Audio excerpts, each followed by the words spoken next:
Olá, eu sou o professor Lucas Neto. Sejam bem-vindos a mais um programa Escola Bíblica no seu lar. Hoje nós vamos estudar a lição de número 7, que tem como título Adão e o Pecado. Dentro deste tema, nós vamos falar sobre 3 assuntos.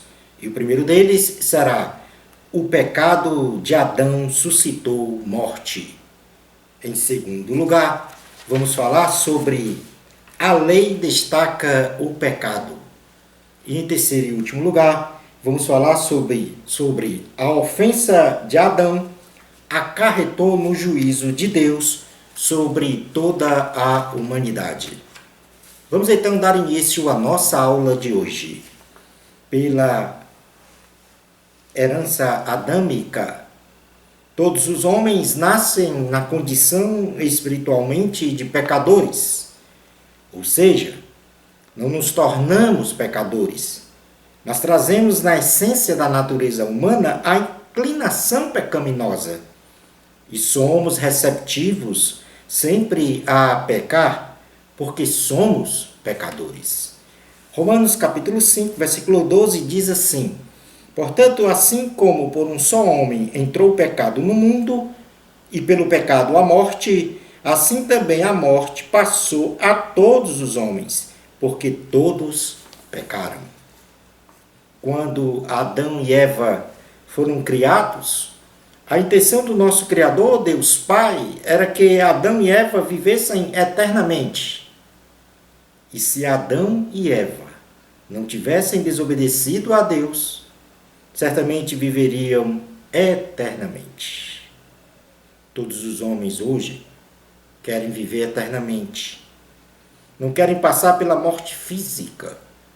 E é exatamente esta herança adâmica de querer viver eternamente que também temos para herdar o pecado. Fruto da desobediência de Adão. E por isso somos pecadores por herança. Etapas da queda do homem. A descrição da queda do homem em desgraça é relatado sucintamente, etapa por etapa, em Gênesis capítulo 3, versículos 1 ao 12. E agora nós vamos estratificar estas etapas, falando como a primeira etapa da queda do homem, o sedutor e a sedução. Satanás, de forma sagaz, se apresenta sedutoramente a Eva, a mãe de toda a humanidade. E esta apresentação se dá com o seu instrumento mais eficaz de enganação, a palavra mentirosa, contrapondo a ordenança do Senhor. Nós podemos ler isto em Gênesis, capítulo de número 3, versículos 1 ao 4, que diz assim: Gênesis capítulo 3, versículos de número 1 ao número 4. Diz assim a palavra do Senhor: mas a serpente, mais sagaz que todos os animais selváticos que o Senhor Deus tinha feito, disse à mulher: é assim que Deus disse? Não comereis de toda a árvore do jardim? Respondeu-lhe a mulher: do fruto das árvores do jardim nós podemos comer, mas do fruto da árvore que está no meio do jardim, disse Deus: dele não comereis, nem tocareis nele, para que não morrais. Então a serpente disse à mulher: é certo que não morrereis. O maligno, conhecendo a natureza humana, pois esteve presente na criação do homem, explora 3 áreas frágeis desta natureza para ludibriar Eva, as quais nós podemos mencionar. Em primeiro lugar, o diabo induz a mulher a ser soberba, a cobiçar o poder, a autossuficiência, o desejo de ser igual a Deus. Gênesis capítulo 3, versículo 5 diz: porque Deus sabe que no dia em que dele comerdes, se vos abrirão os olhos, e como Deus, sereis conhecedores do bem e do mal. Satanás aguça pela palavra proferida o desejo carnal de Eva, ou seja, os seus desejos carnais, tipificado, neste caso, pelo comer, pela fome. E nós podemos ler em Gênesis 3, versículo 6, a parte A. Vendo a mulher que a árvore era boa para se comer, Lúcifer, o maligno, incita pela palavra falada a Eva a satisfação de seus olhos. Gênesis capítulo 3, versículo 6, na parte B, diz: agradável aos olhos e árvore desejável para dar entendimento, tomou-lhe do fruto e comeu, e deu também ao marido, e ele comeu. A estratégia de Satanás sempre será esta para derrubar o homem, isto é, se utilizará de sofismas, de mentiras, que parecem verdades, e ativará no homem as concupiscências da carne, as concupiscências dos olhos e a soberba da vida. Primeira carta de João, capítulo de número 2, versículos 15 ao 17, diz assim: não ameis o mundo nem as coisas que há no mundo. Se alguém amar o mundo, o amor do Pai não está nele. Porque tudo que está no mundo, a concupiscência da carne, a concupiscência dos olhos e a soberba da vida, não procede do Pai, mas procede do mundo. Ora, o mundo passa, bem como a sua concupiscência.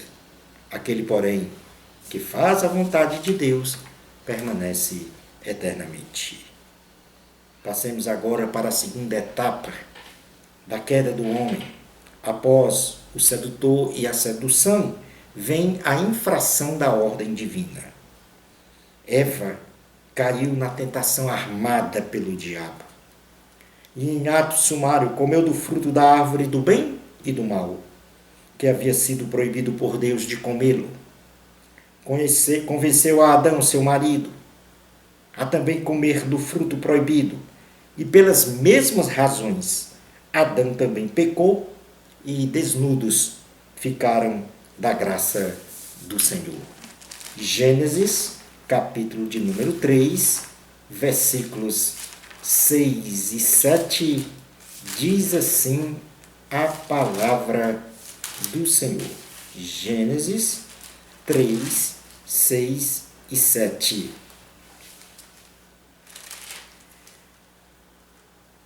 Vendo a mulher que a árvore era boa para se comer, agradável aos olhos e árvore desejável para dar entendimento, tomou-lhe do fruto e comeu, e deu também ao marido, e ele comeu. Abriram-se então os olhos de ambos, e percebendo que estavam nus, coseram folhas de figueira e fizeram cintas para si.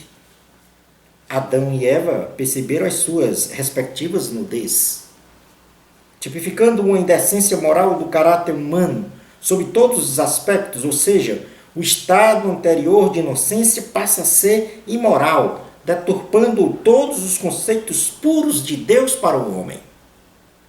Quando desobedeceram a Deus, Adão e Eva instantaneamente morreram espiritualmente e atingiram a degradação moral de caráter, acusados pelas suas próprias consciências. E então remediaram este estado de morte espiritual com vestes de folhas de figueiras, tipificando uma ineficiente religiosidade de purificação. Como terceira etapa da queda do homem, após a primeira, o sedutor e a sedução, a segunda, a infração da ordem divina, temos agora o inquérito divino.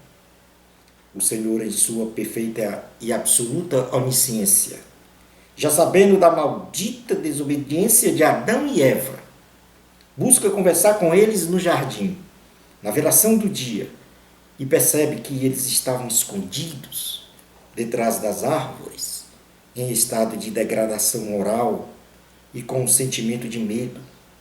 coisas que não existiam no paraíso. E agora mancharam esta relação de comunhão com Deus. O Senhor então confirma que seus 2 filhos o desobedeceram e comeram então do fruto proibido. E nós podemos ler em Gênesis capítulo 3, versículos 8 ao 11, que diz: quando ouviram a voz do Senhor que andava no jardim pela viração do dia, esconderam-se da presença do Senhor Deus, o homem e sua mulher, por entre as árvores do jardim. E chamou o Senhor Deus ao homem e lhe perguntou: onde estás? Ele respondeu: ouvi a tua voz no jardim, e porque estava nu, tive medo e me escondi. Perguntou-lhe Deus: quem te fez saber que estavas nu? Comeste da árvore que te ordenei que não comesses? Como quarta etapa da queda do homem, após o sedutor, a primeira, o sedutor e a sedução. No segundo, a infração da ordem divina. O terceiro, o inquérito divino. E o quarto, nós teremos agora a defesa humana. A defesa de Adão e Eva para o episódio epífia. Sem respaldo moral, estapafúrdia, pois humanamente é impossível justificar o pecado. O primeiro casal, criado em sua degradação moral, putrefatos espiritualmente, se utilizam da mentira e de se acusarem mutuamente, colocando a culpa um em outro para a desobediência do ter comido o fruto. Em Gênesis capítulo 3, versículos 12 ao 13, diz: então disse o homem: a mulher que me deste por esposa, ela me deu da árvore, e eu comi.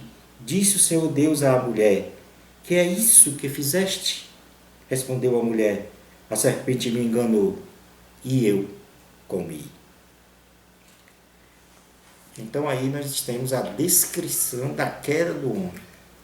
E esta queda veio por herança, essa desobediência a Deus veio por herança até nós. Vamos passar agora ao item 2 da lição, que fala sobre a lei destaca o pecado. Neste breve relato da queda do homem, o pecado entrou no mundo por um só homem e permaneceu no mundo sem a explícita atribuição de pecado, porque não havia lei, mas na sua essência, os homens desde Adão até Moisés praticavam pecado, mesmo sem lei, transgredindo a lei de Deus, gravada em suas respectivas consciências. Passemos a ler agora Romanos, capítulo de número 5, versículos 13 e 14, que diz o seguinte: Romanos 5, melhor dizendo, versículos 13 e 14, diz assim a palavra do Senhor: porque até ao regime da lei havia pecado no mundo, mas o pecado não é levado em conta quando não há lei.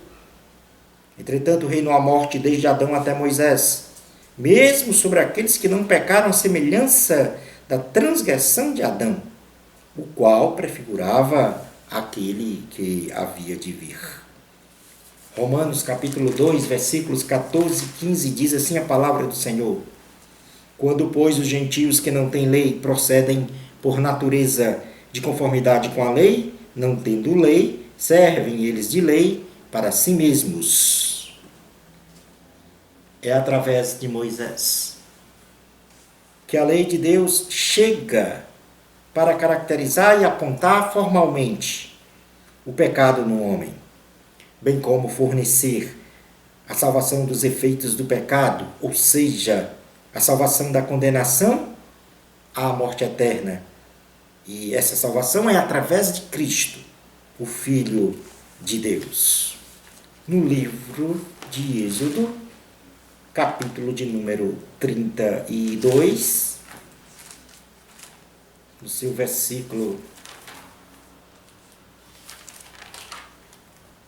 15 a 16, diz assim a palavra do Senhor. E voltando-se, desceu Moisés do monte com as 2 tábuas do testemunho nas mãos, tábuas escritas de ambos os lados, de um e de outro lado estavam escritas. As tábuas eram obra de Deus. Também a escritura era a mesma escritura de Deus, esculpida nas tábuas. Aí, quando se inaugura a lei. E em Romanos, capítulo 7, versículo 7, diz assim a palavra do Senhor. Romanos 7, 7. Que diremos, pois? É a lei pecado? De modo nenhum. Mas eu não teria conhecido o pecado, senão por intermédio da lei. Pois não teria eu conhecido a cobiça, se a lei não dissera, não cobiçarás. Vamos agora definir o que seja a lei de Deus. Podemos definir a lei de Deus como sendo um padrão divino, absoluto, que traz em seu bojo preceitos morais, civis e cerimoniais, que estabelecem procedimentos a serem obedecidos pelos homens segundo a vontade de Deus. Mas qual é a finalidade da lei? Em primeiro lugar, revelar o pecado após a queda adâmica. Isso nós podemos ler em Romanos, capítulo 7, versículo 7 ao 9, que inclusive já fizemos uma pré-leitura do versículo 7, que diz assim: que diremos, pois, é a lei pecado? De modo nenhum. Mas eu não teria conhecido o pecado senão por intermédio da lei. Pois não teria eu conhecido a cobiça se a lei não dissera, não cobiçarás. Mas o pecado, tomando ocasião pelo mandamento, despertou em mim toda sorte de concupiscência, porque sem lei está morto o pecado. Outrora, sem a lei, eu vivia, mas sobrevindo o pecado, o preceito, reviveu o pecado, e eu morri. Outra finalidade da lei é imputar a morte física e espiritual como consequência do ato de pecar. Em Romanos, capítulo 5, versículos 12 ao 12 e 13, diz assim a palavra do Senhor: portanto, assim como por um só homem entrou o pecado no mundo, e pelo pecado a morte, assim também a morte passou a todos os homens, porque todos pecaram. Porque até o regime da lei havia pecado no mundo, mas o pecado não é levado em conta quando não há lei. Outra finalidade da lei é que ela é provar a culpabilidade de todos os homens diante de Deus, através do conhecimento do pecado e das suas consequências. Romanos capítulo 3, versículos 19 ao 20, diz assim a palavra do Senhor: ora, sabemos que tudo o que a lei diz aos que vivem na lei, diz para que se cale toda a boca e todo mundo seja culpável perante Deus. Visto que ninguém será justificado diante dele por obras da lei, em razão de que pela lei vem o pleno conhecimento do pecado. E por último, a finalidade da lei é conduzir o homem a Cristo para a cura do pecado em sua condenação e morte. Portanto, agora nós vamos para a carta aos Gálatas, capítulo de número 3, versículos do 20 ao 24, diz assim a palavra do Senhor. 3, 20 ao 24. Ora, o mediador não é de um, mas Deus é um. É porventura a lei contrária às promessas de Deus? De modo nenhum. Porque se fosse promulgada uma lei que pudesse dar vida à justiça, na verdade seria procedente de lei. As Escrituras encerrou tudo sobre o pecado, para que mediante a fé em Jesus Cristo fosse a promessa concedida aos que creem. Mas antes que viesse a fé, estávamos sob a tutela da lei, e nela encerrados para essa fé, que de futuro haveria de revelar-se. De maneira que a lei nos serviu de aio para nos conduzir a Cristo, a fim de que fôssemos justificados por fé. Logo, quando o homem se depara com a palavra de Deus, isto é, a lei, percebe que é portador de uma doença chamada pecado, que provoca uma condenação de morte física e espiritual, cujo remédio espiritual é Jesus Cristo, a graça de Deus dada aos homens, para que através da morte e ressurreição de Jesus, na cruz do Calvário, o homem seja salvo e receba a vida eterna. Vamos agora passar a estudar sobre a graça. Em primeiro lugar, vamos definir o que seja graça. Literalmente, a graça é um favor imerecido, o dádiva de Deus dada aos homens, sem que estes merecessem a salvação da morte eterna realizada por Jesus na cruz do Calvário. E isso está na carta a Tito, no seu capítulo de número 2, versículos 11 ao 15, que diz assim: Porquanto a graça de Deus se manifestou salvadora a todos os homens, educando-nos para que, renegadas a impiedade e as paixões mundanas, vivamos no presente século sensata, justa e piedosamente, aguardando a bendita esperança e a manifestação da glória do nosso grande Deus e Salvador Cristo Jesus, o qual a si mesmo se deu por nós, a fim de remir-nos de toda iniquidade e purificar para si mesmo um povo exclusivamente seu, zeloso de boas obras. Dize estas coisas, exorta e repreende também com toda a autoridade. Ninguém te despreze. Mas qual é a importância da graça? Se não existisse a lei, não existiria pecado e, por conseguinte, não existiria a graça. E é por isso que elas estão imbricadas, ou seja, entrelaçadas. A lei revela o pecado no homem e a graça aponta o Salvador Jesus para aniquilar os efeitos do pecado. A graça não anula a lei e a lei não anula a graça. Elas coexistem e se complementam para a perfeição espiritual do homem. Diferenças entre a lei e a graça.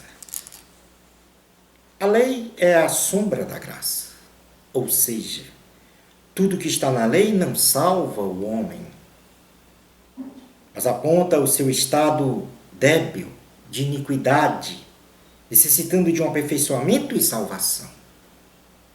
A lei apresenta uma característica de base bilateral, isto quer dizer que o homem só podia alcançar a misericórdia de Deus se cumprisse em sua totalidade os preceitos morais, cerimoniais e civis da lei. Já a graça é unilateral, pois Cristo fez a parte dele e a nossa.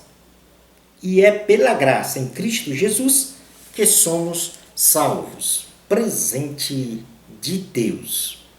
E aí nós passamos a ler Efésios, capítulo de número 2, carta aos Efésios, capítulo de número 2, versículos 1 ao 10, que diz o seguinte: Ele vos deu vida, estando vós mortos nos vossos delitos e pecados, nos quais andastes outrora, segundo o curso deste mundo, segundo o príncipe da potestade do ar, do espírito que agora atua nos filhos da desobediência, entre os quais também todos nós andamos outrora, segundo as inclinações da nossa carne, fazendo a vontade da carne e dos pensamentos, e éramos por natureza filhos da ira, como também os demais. Mas Deus, sendo rico em misericórdia, por causa do grande amor com que nos amou, e estando nós mortos em nossos delitos, nos deu vida juntamente com Cristo. Pela graça sois salvos, e juntamente com Ele nos ressuscitou, e nos fez assentar nos lugares celestiais em Cristo Jesus, para mostrar nos séculos vindouros a suprema riqueza da sua graça, em bondade para conosco em Cristo Jesus. Porque pela graça sois salvos, mediante a fé, e isto não vem de vós, é dom de Deus, não de obras, para que ninguém se glorie, pois somos feitura dele, criados em Cristo Jesus para as boas obras, as quais Deus de antemão preparou para que andássemos nelas. Item número 3 da lição: a ofensa de Adão acarretou no juízo de Deus sobre toda a humanidade. Deus é amor, mas também é justo. Ele é um Deus de justiça. E pela desobediência realizada pelo casal adâmico, proclamou severas sentenças sobre todos os agentes da criação, que até hoje gemem ao só tempo.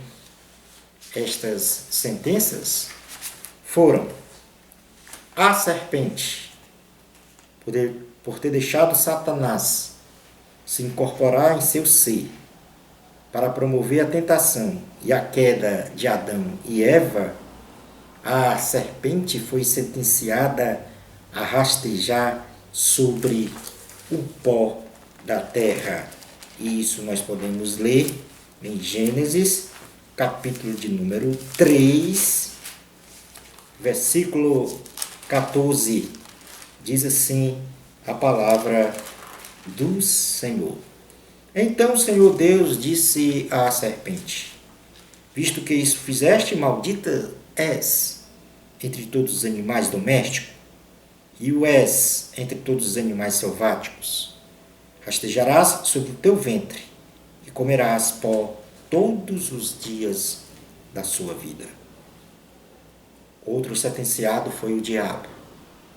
Esta sentença está implicitamente em Gênesis 3,15, que a partir de uma reestruturação de sua escrita poderia ser entendida assim. Vamos primeiro então ler Gênesis 3,15. Porém, inimizade entre ti e a mulher, entre a tua descendência e o seu descendente. Este te ferirá a cabeça, e tu lhe ferirás o calcanhar. De uma forma reestruturada, a escrita deste versículo poderia ser entendida assim: Satanás sempre será contra o homem e contra Cristo, procurando destruí-los ou matá-los. Porém, Cristo pisará na cabeça de Satanás, condenando-o eternamente a viver amarrado no lago de fogo e enxofre, livrando de suas malignas mãos os homens condenados eternamente a viverem afastados de Deus, mas que agora podem se reconciliar e alcançar salvação e vida eterna em Cristo Jesus. E para isso, Jesus, descendente de mulher, será ferido de morte, e morte de cruz, na cruz do Calvário, para a salvação da humanidade. Eva, outra sentenciada. A mulher em seu parto natural passa a ter as suas dores multiplicadas, pois em sua essência qualquer pecado cometido sempre traz em seu bojo dores, e a mulher passa a ser submissa e dominada pelo marido, quebrando a harmonia e igualdade marital que veio a ser restaurada com a vinda de Cristo. Gênesis capítulo 3, versículo 16 diz: e a mulher disse: multiplicarei sobremodo os sofrimentos da tua gravidez. Em meio de dores darás à luz filhos. O teu desejo será para o teu marido, e ele te governará.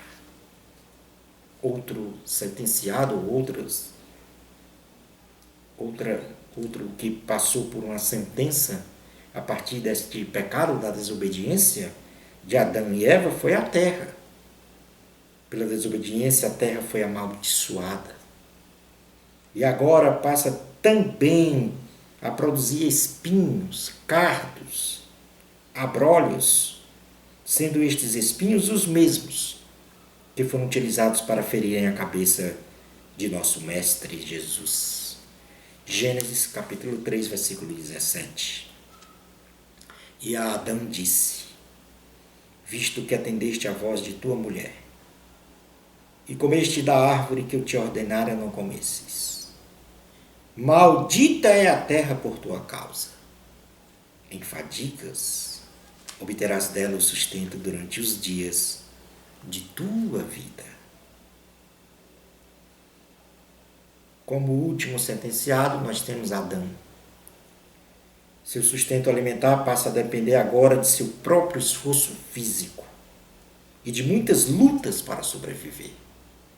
Foi decretada a sua morte física, retornando à sua parte material, o corpo, para o seu ponto de origem, ou seja, o seu corpo volta para o pó da terra.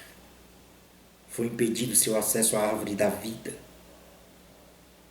E, concomitantemente, foi expulso do paraíso e assim destinado a viver separado e sem comunhão com Deus. Gênesis 3,19 diz: no suor do rosto comerás o teu pão, até que tornes a terra, pois dela fostes formado, porque tu és pó, e ao pó tornarás.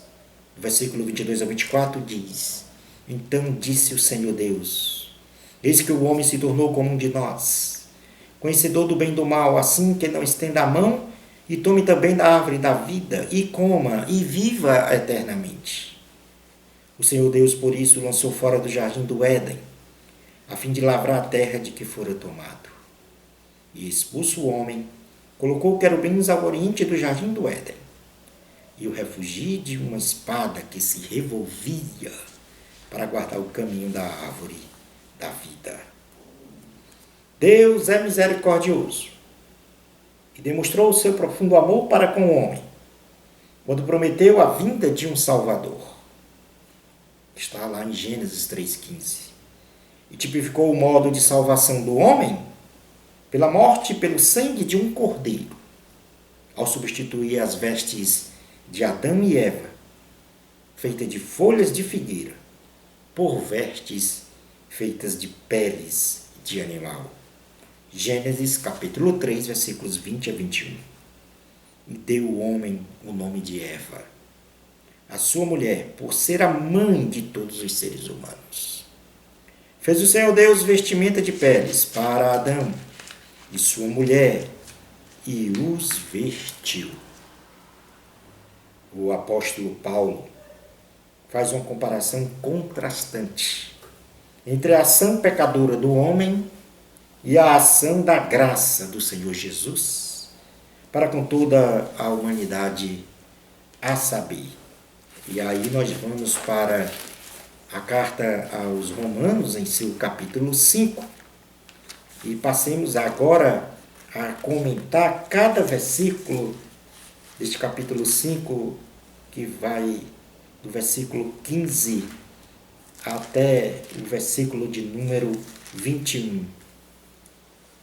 Diz assim a palavra de Deus em Romanos capítulo 5, versículo 15. Todavia, não é assim o dom gratuito como a ofensa, porque se pela ofensa de um só morreram muitos, muito mais a graça de Deus e o dom pela graça de um só homem, Jesus Cristo, foram abundantes sobre muitos. Portanto, a ação pecadora de Adão, esse versículo 15 diz: pelo pecado de Adão, muitos morreram. Mas a ação da graça do Senhor Jesus, por Cristo, muitos receberam a graça abundantemente. Versículo 16.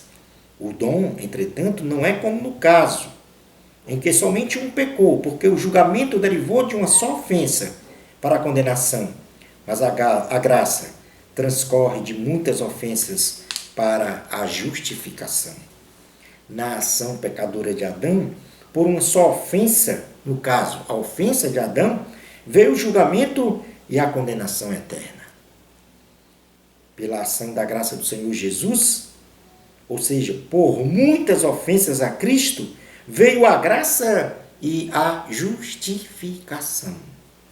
Versículo 17. Se pela ofensa de um e por meio de um só reinou a morte, muito mais os que recebem a abundância da graça e o dom da justiça reinarão em vida por meio de um só, a saber, Jesus Cristo. Por A ação pecadora de Adão, por uma só ofensa deste Adão, veio a morte. Pela ação da graça do Senhor Jesus, pela justiça e graça de Cristo, muitos viverão eternamente e reinarão com Ele. Versículo 18. Diz a palavra do Senhor: pois assim como por uma só ofensa veio o juízo sobre todos os homens para a condenação, assim também por um só ato de justiça veio a graça sobre todos os homens para a justificação que dá vida. E agora, no versículo 18, pela ação pecadora de Adão, por um ato de ofensa veio a condenação de todos. Pela ação da graça do Senhor Jesus, por um ato de justiça, veio a justificação de todos. No versículo de número 19 diz: porque como pela desobediência de um só homem, muitos se tornaram pecadores, assim também por meio da obediência de um só, muitos se tornarão justos.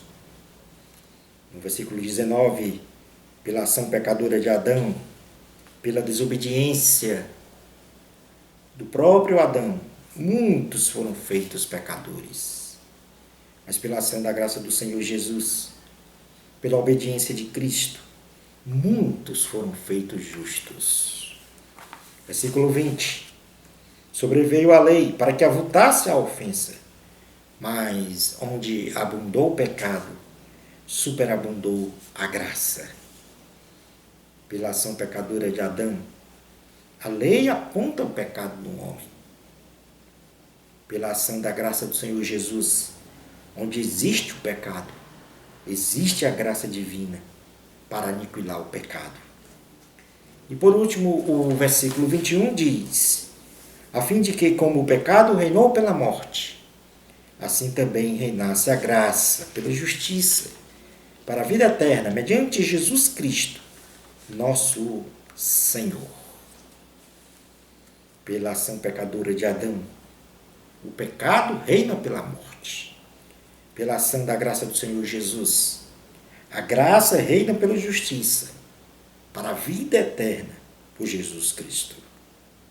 Concluindo a nossa aula de hoje, a queda do homem nos mostra o amor e a justiça de Deus, nos apresentando Cristo Jesus como nosso único e suficiente Salvador e Senhor.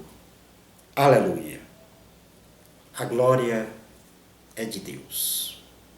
Uma bênção especial do Senhor Jesus para você. Amor a Cristo. Até o nosso próximo programa, Escola Bíblica no seu lar, se Deus permitir.